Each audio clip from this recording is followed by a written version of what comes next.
Deus, que por nós, Santo Cristo, nosso Filho, derramando seu sangue, constituiu o da Páscoa. Lembrai-vos sempre vossas misericórdias e santificai-vos da vossa constante proteção por Cristo nosso Senhor. Amém. Leitura do livro do profeta Isaías. Eis, o meu servo será bem-sucedido. Sua ascensão será ao mais alto grau. Assim como muitos ficaram pasmados ao vê-lo, tão desfigurado ele estava que não parecia ser um homem ou ter aspecto humano. Do mesmo modo, ele espalhará sua fama entre os povos. Diante dele, os reis se manterão em silêncio, vendo algo que nunca lhes foi narrado e conhecendo coisas que jamais ouviram. Quem de nós deu crédito ao que ouvimos? E a quem foi dado reconhecer a força do Senhor? Diante do Senhor ele cresceu como um renovo de planta, ou como raiz em terra seca. Não tinha beleza nem atrativo para o olharmos. Não tinha aparência que nos agradasse. Era desprezado como o último dos mortais. Homem coberto de dores, cheio de sofrimento, passando por ele tapávamos o rosto. Tão desprezível era, não fazíamos caso dele. A verdade é que ele tomava sobre si nossas dores, enfermidades, e sofria ele mesmo nossas dores, e nós pensávamos fosse um chagado, golpeado por Deus e humilhado. Mas ele foi ferido por causa dos nossos pecados, esmagado por causa dos nossos crimes. A punição a ele imposta era o preço da nossa paz, e suas feridas o preço da nossa cura. Todos nós vagávamos como ovelhas desgarradas, cada qual segundo o seu caminho. E o Senhor fez recair sobre ele o pecado de todos nós. Foi maltratado e submeteu-se, não abriu a boca. Como cordeiro levado ao matadouro, ou como ovelha diante dos que a cosquiam, ele não abriu a boca. Foi atormentado pela angústia e foi condenado. Quem se preocuparia com sua história de origem? Ele foi eliminado do mundo dos vivos e por causa do pecado do meu povo foi golpeado até morrer.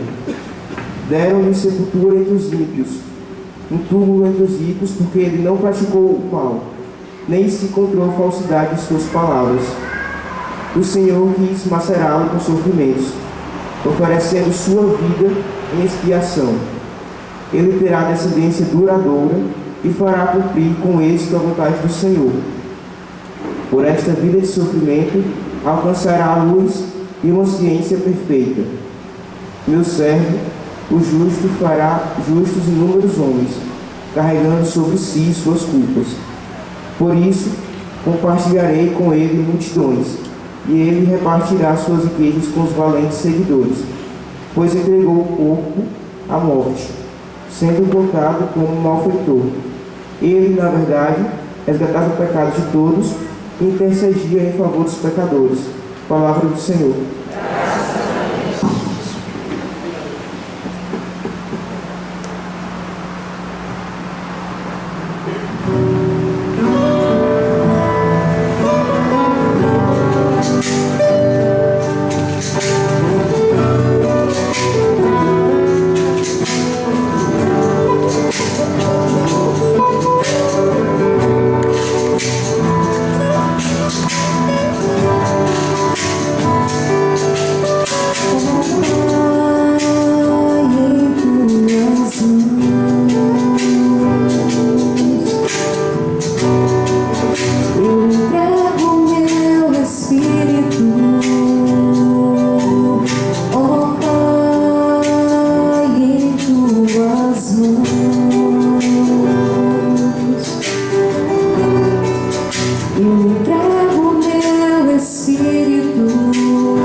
corações me esqueceram como morto e tornei-me como um vaso espedaçado. Ó Pai, em tuas mãos eu entrego meu espírito.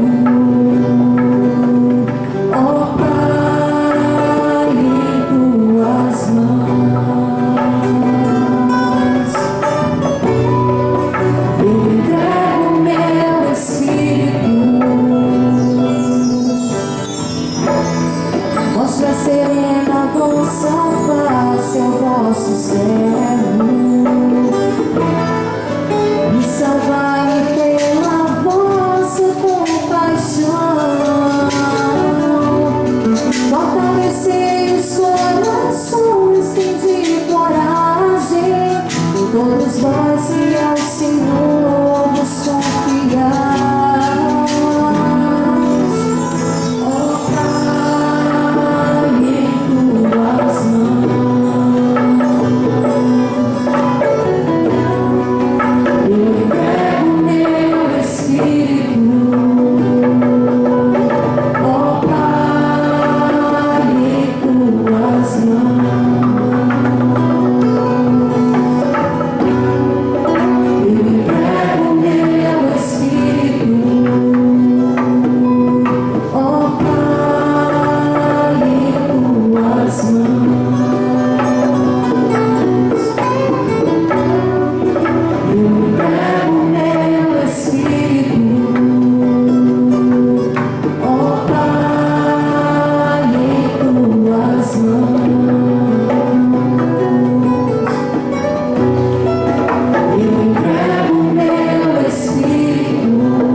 Leitura da carta aos Hebreus.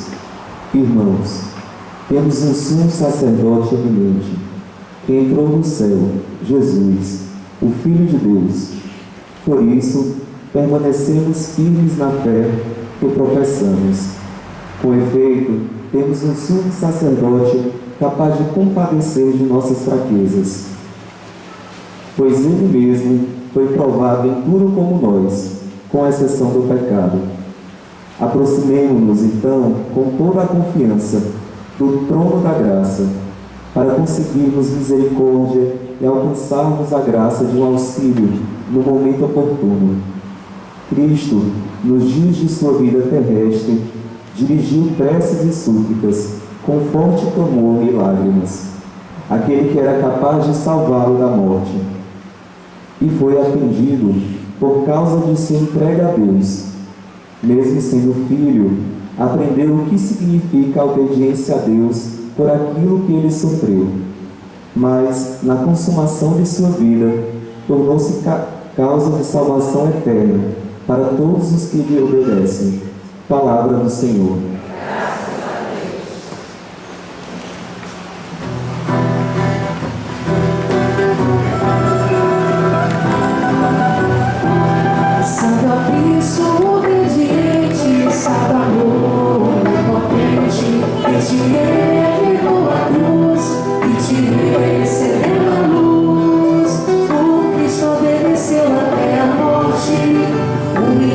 Obedeceu com Jesus,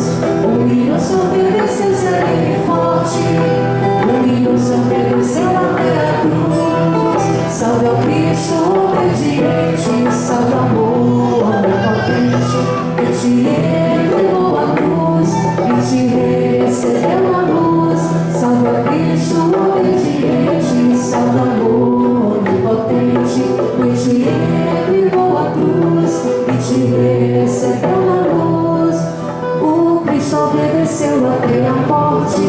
Humilhou-se, obedeceu com Jesus. Humilhou-se, obedeceu, sereno e forte. Humilhou-se, obedeceu até a cruz. Salve ao Cristo obediente, salve amor onipotente, que te entregou a cruz, que te recebeu na luz. Salve ao Cristo obediente, salve amor onipotente, que te entregou a cruz, que te recebeu na luz. Paixão de nosso Senhor Jesus Cristo segundo João. Naquele tempo, Jesus saiu com os discípulos para o outro lado da corrente do Cedron. Havia aí um jardim, onde ele entrou com os discípulos.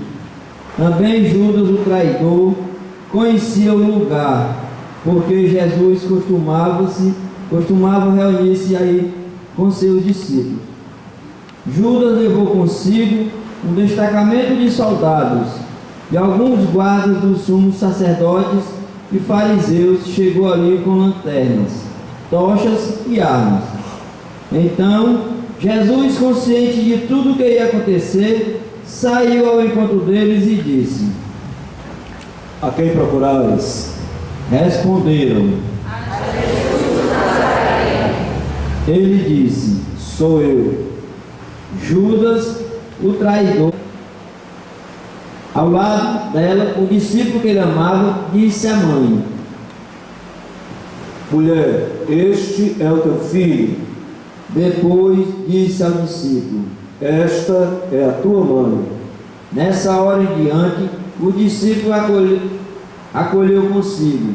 Depois disso, Jesus, sabendo que tudo estava consumado, e para que a Escritura se cumprisse até o fim, disse: Tenho sede. Havia ali uma jarra cheia de vinagre. Amarraram numa vara com uma esponja embebida de vinagre e levaram à boca de Jesus.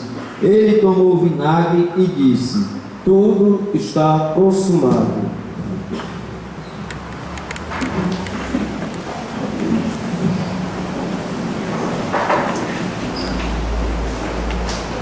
E, inclinando a cabeça, entregou o Espírito.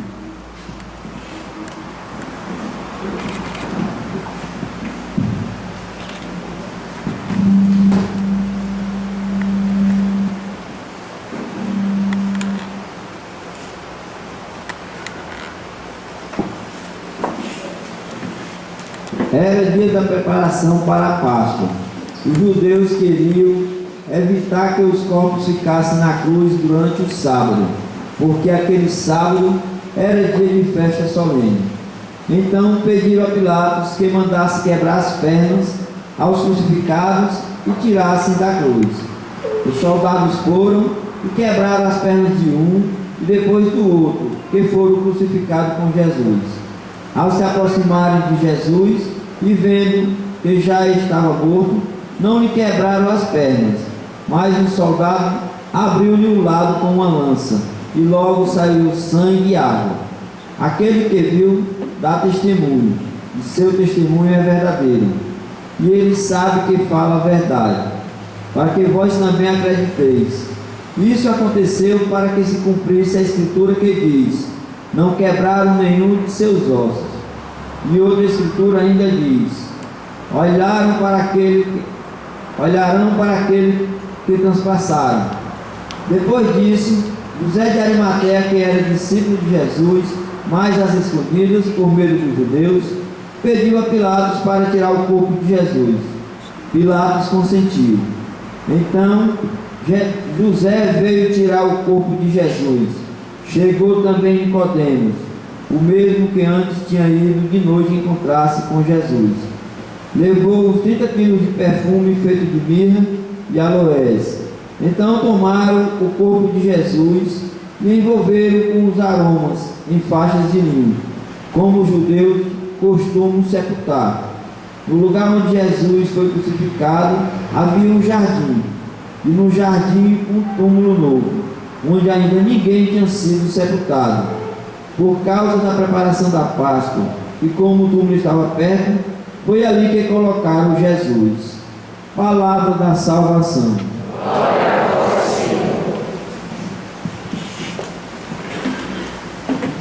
Podemos sentar. E podemos ficar em instante de silêncio. Podemos inclinar nossas cabeças, fechar os nossos olhos. Na comunidade, nós estamos dentro da Páscoa do Senhor, celebrando hoje a sua morte. Celebramos porque, através da morte do Cristo, nós temos a entrega total do Filho de Deus à vontade do Pai. Uma entrega que, através dessa entrega, nós também alcançamos a nossa salvação pela vitória que o Senhor faz nesta morte que ele sofre na cruz, que termina por ressuscitar. Nós não celebramos simplesmente a morte, mas nós celebramos a vitória do Senhor sobre a morte. Mas para nós celebrarmos essa vitória, nós precisamos passar pelo Calvário do Senhor. E nós podemos dizer sim que o modo como o Senhor viveu o Calvário já é a vitória dele sobre toda a violência, sobre as trevas, sobre o pecado. Dentro dessa sexta-feira da paixão, eu queria pegar um detalhe do Calvário do Senhor, da sua paixão, do seu sofrimento. Queria pegar o detalhe da coroa de espinhos com a qual nosso Senhor foi crucificado.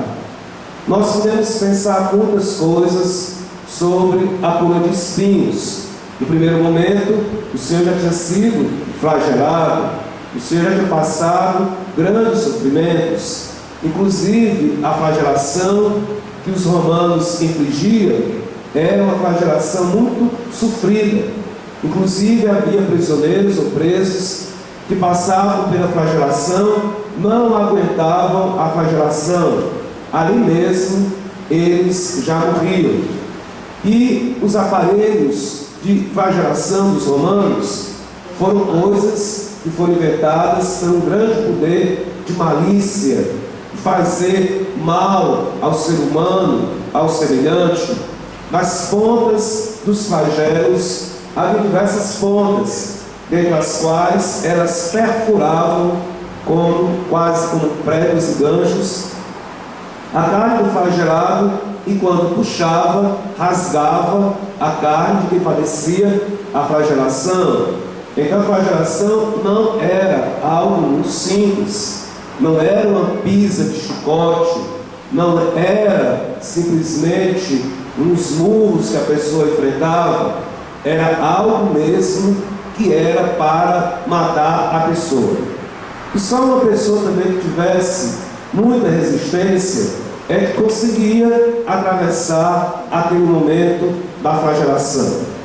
Então nós temos aqui uma situação muito crítica, em que nós nos deparamos com as artimanhas humanas para fazer violência contra os seus semelhantes.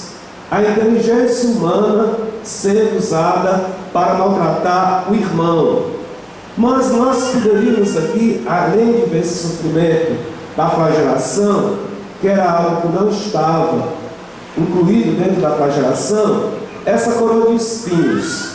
Inclusive a flagelação era algo tão sério que, se por acaso o soldado romano excedesse em uma só a batida que ele tinha que dar com o flagelo da pessoa a ser flagelada, esse soldado também era castigado. Para vocês imaginarem como a coisa era muito grave. Nós temos nas leituras sobre o Santo Sudário que, de fato, aquele homem que passou por aquela flagelação que nós entendemos, eu entendo, que de fato é a pessoa de Jesus Cristo, foi uma pessoa que passou um sofrimento tremendo. Mas não bastasse a flagelação, os soldados ainda tiveram o sadismo de colocar uma coroa de espinhos na cabeça do Senhor, como zombaria e como ironia de ser chamado o Senhor de Rei dos Judeus. Se ele era rei, ele merecia uma coroa.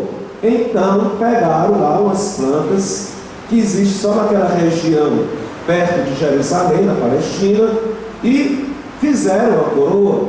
e perfuraram a cabeça do Cristo em vários pontos. Também nós temos que estudado a cabeça daquela pessoa flagelada.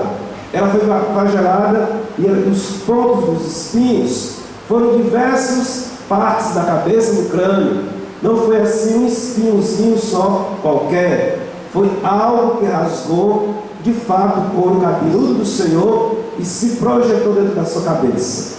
Nós podemos aqui talvez pensar, poder imaginar o que seria um tipo de sofrimento essa que o Senhor passou. Quando a gente sofre uma dor de cabeça qualquer, ou por mais dura que seja, a gente acaba por não conseguir suportar.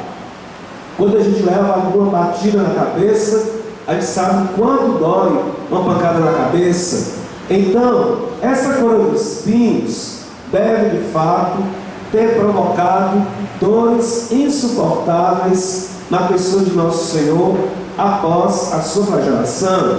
Mas também diz os evangelhos que quando os soldados colocaram a coroa de espinhos sobre a cabeça de nosso Senhor, eles bateram com varas na coroa para a coroa afundar na cabeça do mestre de nosso Senhor. Quer dizer, é uma situação de extrema maldade.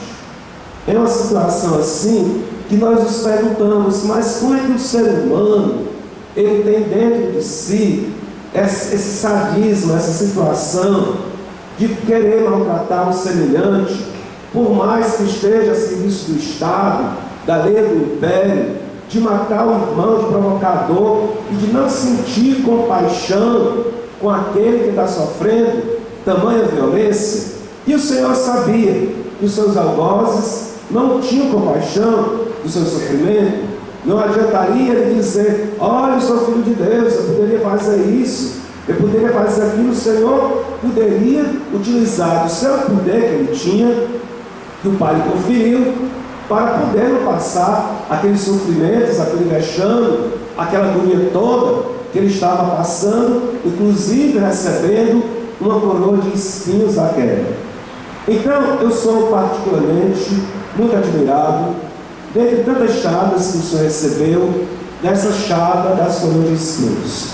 Porque nós não temos narrativa nos evangelhos que o Senhor murmurou, que o Senhor se maldisse, que o Senhor blasfemou a Deus, que o Senhor reclamou de alguma coisa, que o Senhor começou a amaldiçoar, como fez o profeta Jeremias o dia que ele nasceu, que ele tem amaldiçoado o dia que ele também nasceu, como foi o profeta Elias, e também sofrido lá, ficou amaldiçoando a sua vida.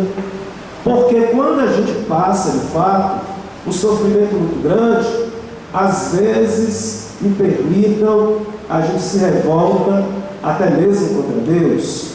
E nós não temos aqui revolta de Jesus Cristo contra o Pai.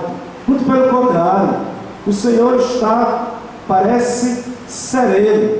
Inclusive, um dos estudiosos do sudário diz que uma das coisas mais impressionantes daquele pano que deixou a marca que envolveu o corpo do Senhor quando ele ressuscitou, um dos cientistas que estudou o sudário por longos anos, ele disse que ficava a noite olhando para o sudário, mas uma coisa chamava muita atenção dele, às vezes à noite, quando ele ficava lá sozinho no sudário estudando, é que o corpo do homem era completamente maltratado, mas a face daquele homem que tinha sido flagelado era o semblante de paz. Ele dizia que era como se a cabeça não pertencesse ao corpo que tinha ali sido flagelado, porque o corpo de uma pessoa que foi muito maltratada estava com um semblante sereno. Era isso que chamava a atenção ao cientista, que ele dizia que parecia que duas coisas não pertenciam à mesma pessoa. Pois nós temos então sim essa situação, que o Senhor passa estes sofrimentos e acolhe, suporta, não blasfema, não reclama, se entrega de uma forma humilde a tudo aquilo ali que está acontecendo, segundo o projeto do Pai, segundo o plano de Deus. Mas nós temos também na tradição dos sacrifícios das ovelhas que eram ofertadas no templo, que a ovelha ela não poderia dizer bé na hora do sacrifício. Se uma ovelha fizesse bé, tipo como sofrendo, reclamando na hora do sacrifício, aquele sacrifício ali não valia. Era preciso se repetir o sacrifício com uma ovelha que não fazia bé, no sentido de reclamação. Quando o Senhor se apresenta dentro da sua condenação, dentro do seu julgamento, dentro da sua flagelação, sem reclamação, sem fazer bé, sem reclamar, Ele está se apresentando como a ovelha perfeita do sacrifício. Porque se o Senhor em algum momento estivesse reclamando daquilo que Ele estava padecendo, o sacrifício não seria perfeito. Pois o Senhor é a apresentação mesmo da ovelha, do cordeiro perfeito para o sacrifício. Nós também podemos tomar aqui, dentro dessa sexta-feira da paixão, os dias que nosso Senhor foi para o deserto rezar, passou lá 40 dias, como nós atravessamos a quaresma fazendo memória, e que o Senhor foi tentado por Satanás. Diz lá o texto que após a tentação, o diabo se afastou para procurá-lo ou se apresentar no momento oportuno. Nós não temos o registro, de fato, nas Escrituras, nos Evangelhos, que outro momento oportuno foi esse, que o diabo se aproveitou para, de fato, continuar a perturbar e a tentar nosso Senhor. O texto do Evangelho não diz, mas o momento oportuno era aquele momento ali em que o Senhor estava sendo condenado e que o Senhor estava sendo rejeitado e que o Senhor foi levado e condenado à morte de cruz.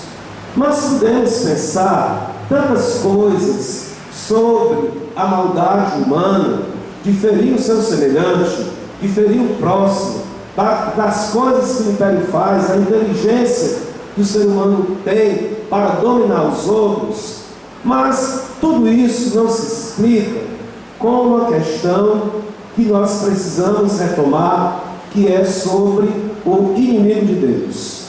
A flagelação, a coroa de espinhos, a cruz que o Senhor carregou, foi o peso da tentação que o Senhor recebeu no momento oportuno que o inimigo de Deus fez, o próprio diabo. Nós não podemos entender a dureza do coração dos judeus, de tudo aquilo ali que se passou, sem pensar também o mistério da iniquidade que perpassa a realidade humana, a nossa vida, a nossa caminhada. Porque nós não vamos pensar que dentro da nossa existência tudo se resolve apenas nos raciocínios humanos, apenas daquilo que nós fazemos com a nossa história, com as nossas próprias capacidades. Nós temos uma realidade espiritual, divina, que tem um problema sério de inimizade com as trevas. E nós temos pelas as Escrituras que com a morte e a ressurreição do Senhor, o último inimigo a ser vencido foi vencido, que era a morte. Mas o inimigo de Deus, o diabo, foi vencido.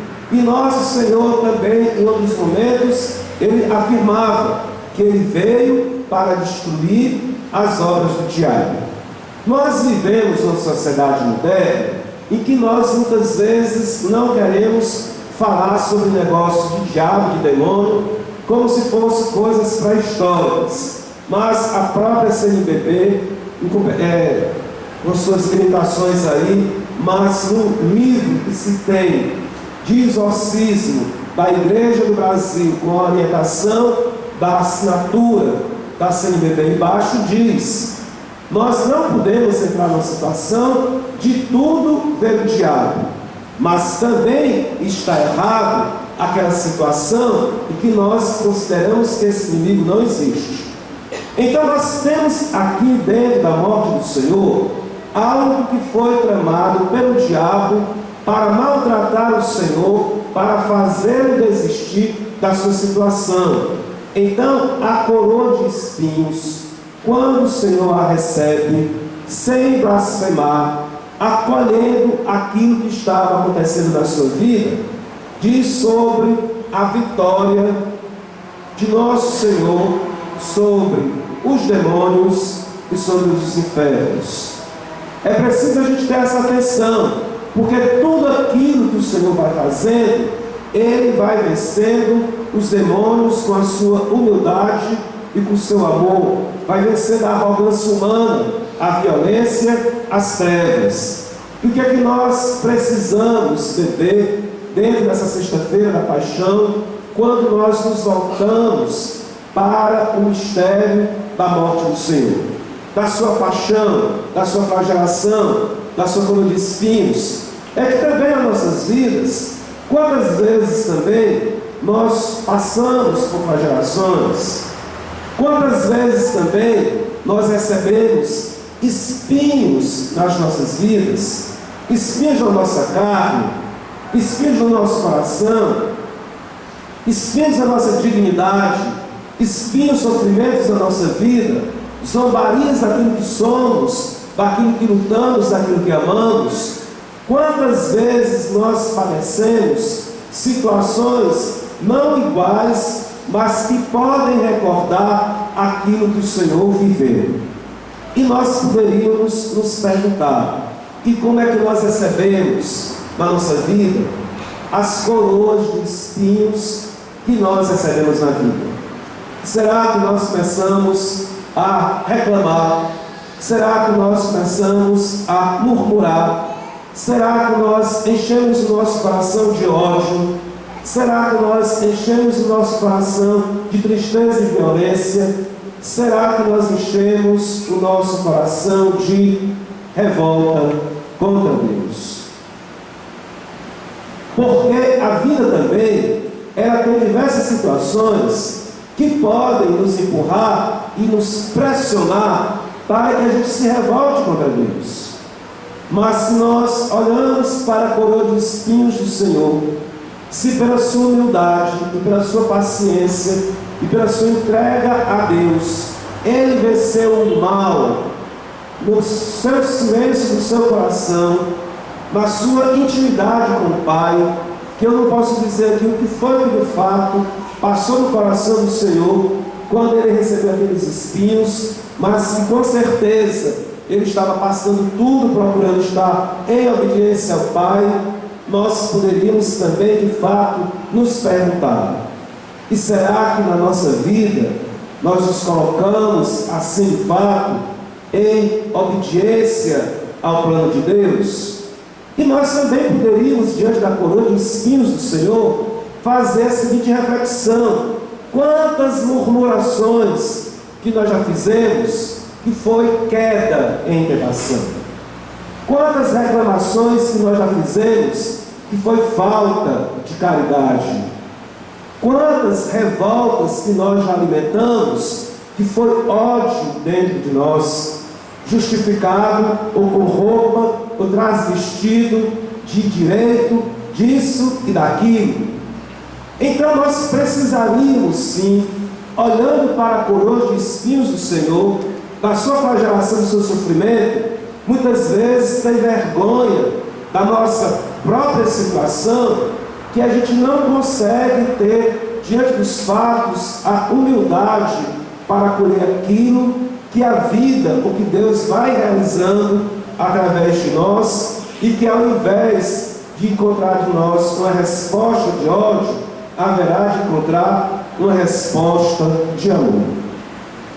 Hoje, nessa sexta-feira da paixão, eu pensando na minha oração sobre este momento que eu deveria falar com vocês aqui na comunidade, dentre outras coisas, me veio na oração a seguinte questão: Se Jesus Cristo pudesse falar e que nós, de fato, pudéssemos ouvi-lo hoje. Se eu, por acaso, com a graça de Deus, de fato, pudesse emprestar a minha voz para nosso Senhor, para as pessoas aqui estando, o que é que o Senhor diria para nós? O que é que o Senhor nos falaria? Que não seria aquilo que o Padre diz. E na minha oração me veio a seguinte inspiração: Jesus Cristo diria isto para nós: eu estou feliz e satisfeito com a presença de cada um de vocês nesta celebração. Porque a presença de vocês nesta celebração diz que minha morte não foi em vão. Diz que mesmo depois de 2000 anos, apesar de tantas pessoas não se lembrarem do Pai, vocês hoje aqui estão dizendo para mim que a minha morte é importante para vocês, que o meu sacrifício de fato valeu a pena, e que por cada rosto que está aqui presente, eu posso dizer para vocês que o meu derramamento de sangue na cruz valeu a pena, e que se eu tivesse que derramar novamente esse sangue para ter a alegria de ter cada um de vocês como eu tenho hoje perto de mim, eu derramaria 100 vezes mais. Porque nesse mundo maravilhoso que meu Pai criou e que deixou para que as pessoas aprendessem a amar, aprendessem a se perdoar, aprendessem a conviver uns com os outros, infelizmente, muitas vezes, as trevas do coração não deixam que essa luz do meu Pai brilhe de fato nos corações. Então, eu queria dizer a vocês, meus irmãos e meus grandes amigos, eu tenho grande alegria pela presença de vocês e deposito nas mãos de vocês, na vida de vocês, a grande responsabilidade de levar esse amor que eu senti pelo Pai e por vocês na cruz a todas as pessoas que vocês encontrarem neste mundo.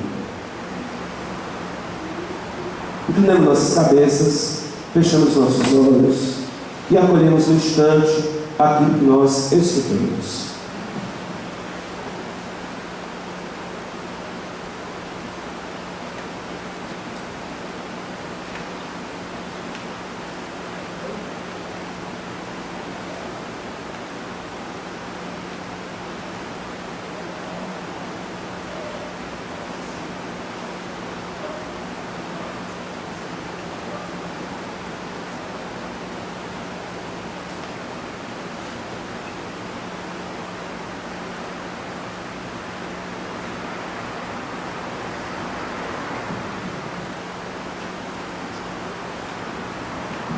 Nos preparemos para a oração dessa manhã.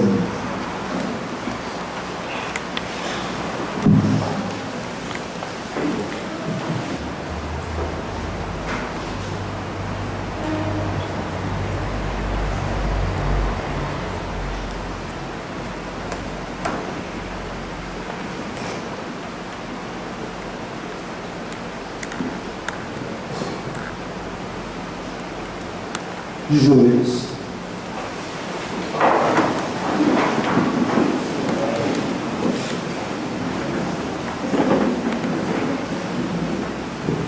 Pela Santa Igreja. Oremos, irmãos e irmãs caríssimos, pela Santa Igreja de Deus.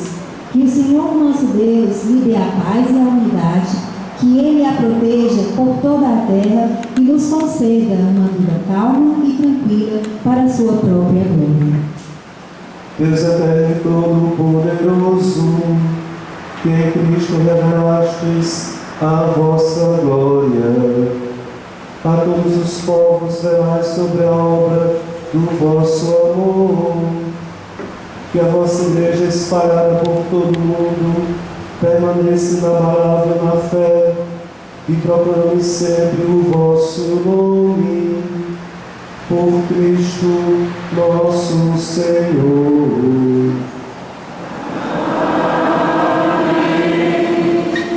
Pelo Papa.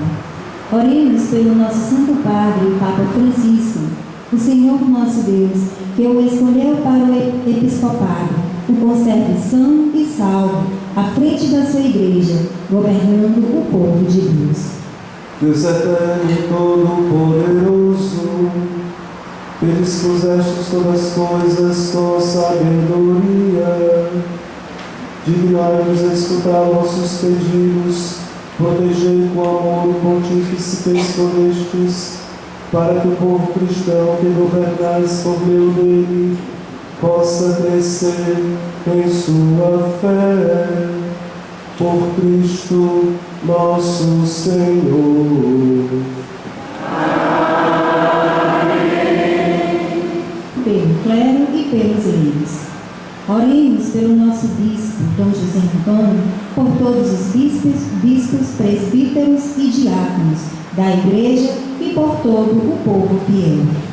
Deus eterno e todo-poderoso, que santificais e governais pelo vosso Espírito todo o corpo da Igreja, escutai as súplicas que vos dirigimos por todos os ministros do vosso povo, fazei que cada um, pelo dom da vossa graça, vos sirva com fidelidade. Por Cristo nosso Senhor.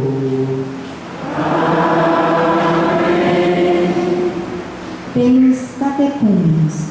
Oremos pelos catecúmenos, que o Senhor nosso Deus abra os seus corações e as portas da misericórdia, para que, tendo recebido nas águas do batismo o perdão de todos os seus pecados, sejam incorporados em Cristo Jesus. Deus eterno e todo-poderoso, que por novos nascimentos tornais fecunda a vossa igreja, aumentai a fé e entendimento dos nossos catecúmenos, para que, renascidos pelo batismo, sejam contados entre os vossos filhos adotivos. Por Cristo nosso Senhor. Pela unidade dos cristãos. Oremos por todos os nossos irmãos e irmãs que creem em Cristo, para que o Senhor nosso Deus se digne reunir e conservar na unidade da sua igreja todos os que vivem segundo a verdade. Deus eterno e todo-poderoso, que reunis o que está disperso e conservais o que está unido, verai sobre o rebanho do vosso Filho, que a integridade da fé e os laços da caridade, uns que foram consagrados por um só batismo, por Cristo nosso Senhor. Pelos judeus. Oremos pelos judeus, aos quais o Senhor nosso Deus falou em primeiro lugar, a fim de que cresçam na fidelidade de sua aliança e no amor do seu nome.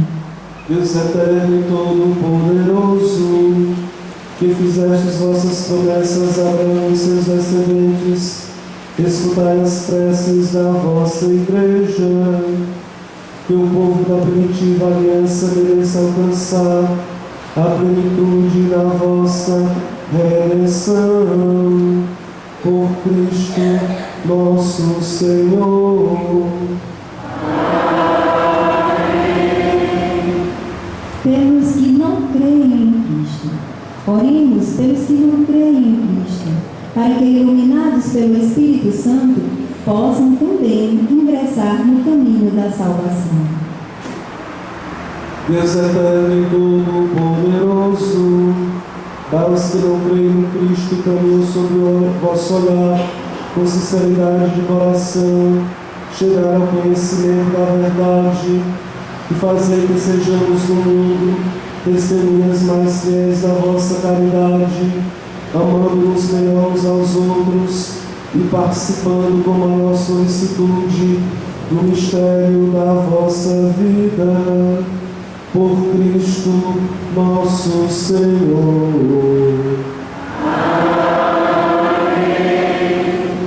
Pelos que não creem em Deus.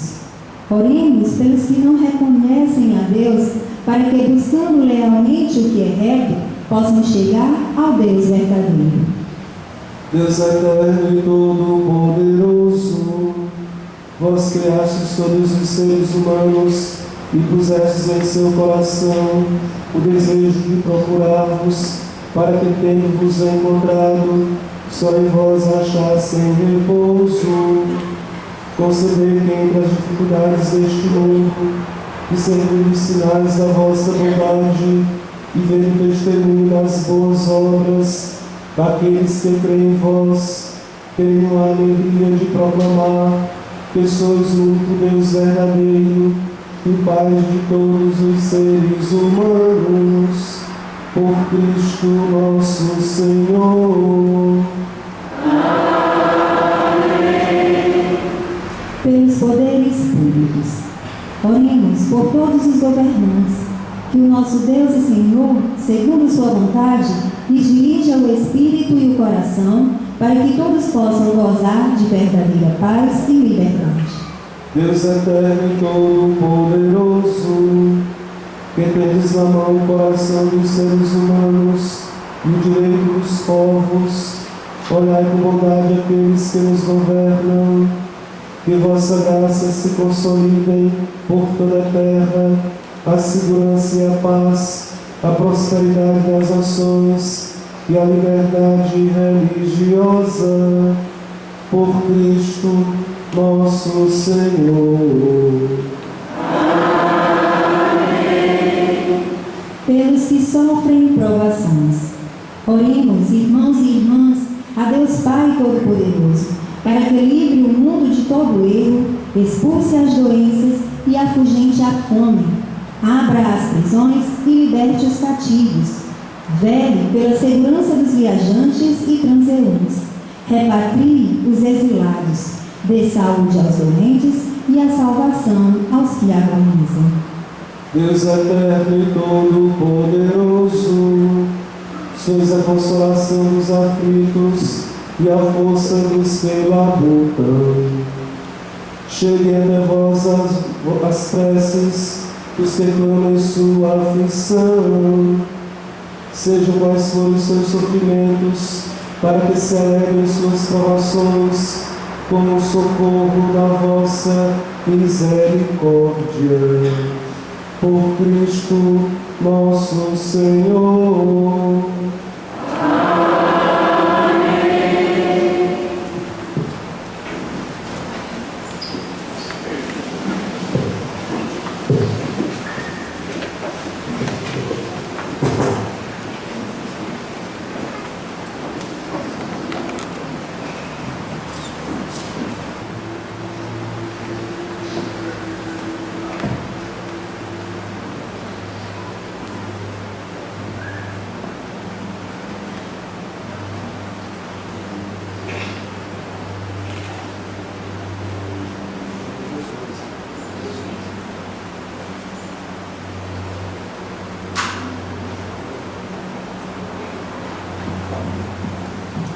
Eis o lenho da cruz, de qual pendeu a salvação do mundo.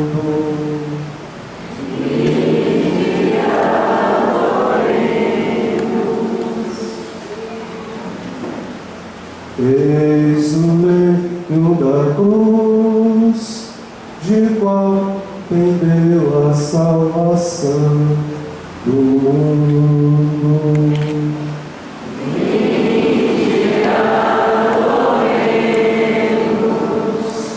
Eis o leito da cruz, de qual pendeu a salvação do mundo.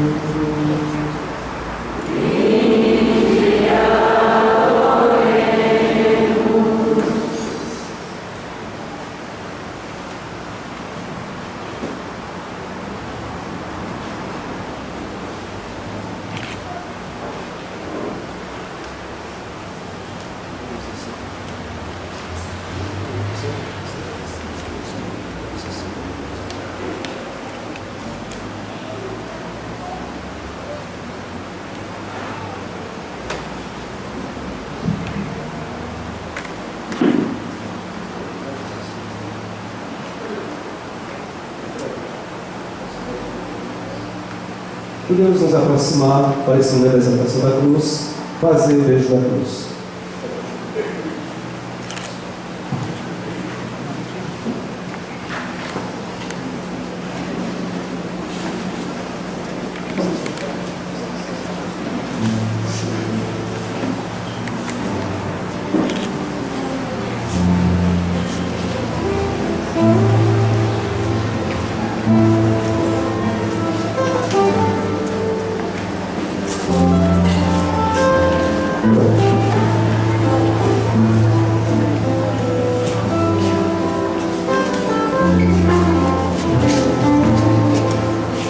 Paixão de um Deus amante, meditado de cristãos, e conflitos desse instante, a chorar, irmãos, já que foi nossa maldade que o fez tanto padecer, ó cristãos, por piedade, com Jesus vinde sofrer. Que perdoe nosso pecado, o jardim quando se vê, todo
Oremos com o Senhor que nos ensinou.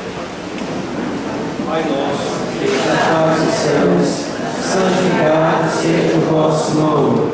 Venha a nós o vosso reino. Seja feita a vossa vontade, assim na terra como nos céus.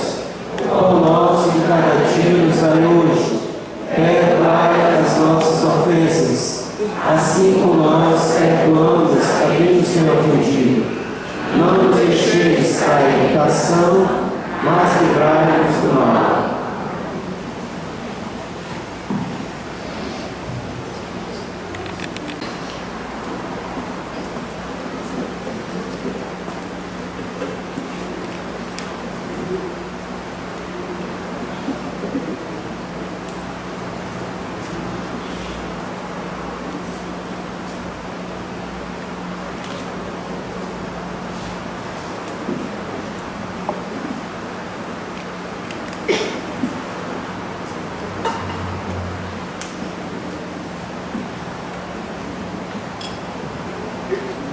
Felizes os convidados e as convidadas para ser do Senhor. Eis o Cordeiro de Deus que tira o pecado do mundo.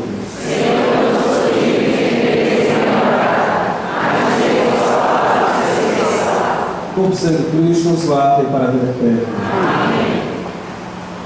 Nós vamos ter vários ministros distribuindo a Eucaristia em vários pontos da igreja para facilitar a distribuição na porta principal e nas laterais.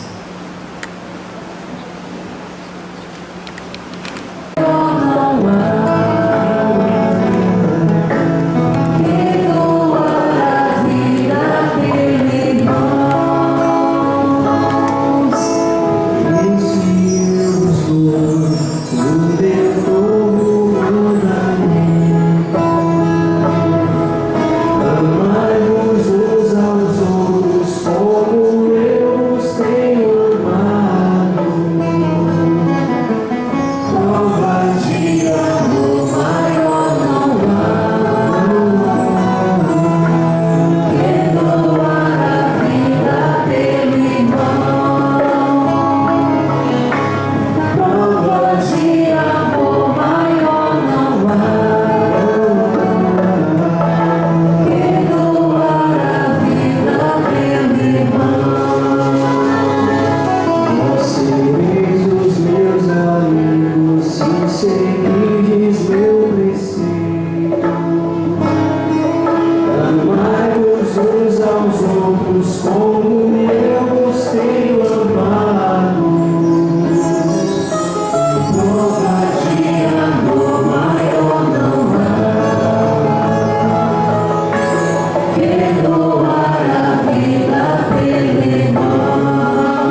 para manter os santuários católicos na Terra Santa.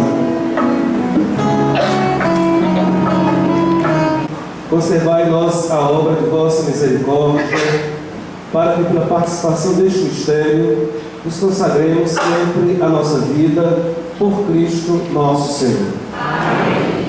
Nesse momento final da celebração da Paixão do Senhor, da morte, nós vamos sair aqui pela Barca de Jesus, pelo prédio, nós vamos conduzir a cruz até a Praça da Vila União.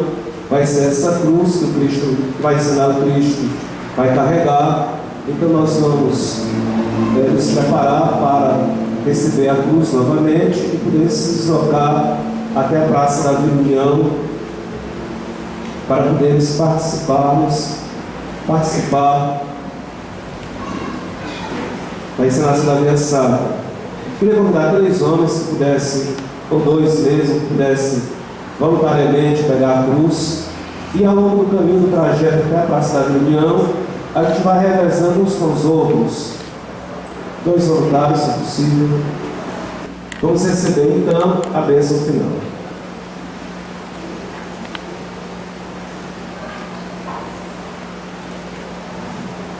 Que a vossa bênção, ó Deus, desça copiosa sobre o vosso povo, que acaba de celebrar a morte do vosso Filho, na esperança da sua ressurreição.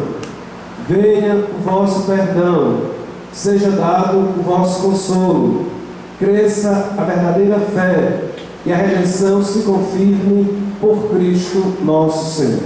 Amém. Nós então vamos nos retirar da igreja em silêncio. Nós vamos até aqui para atrás, nós vamos todos manter o silêncio, evitar a conversa e sair desse espírito de oração.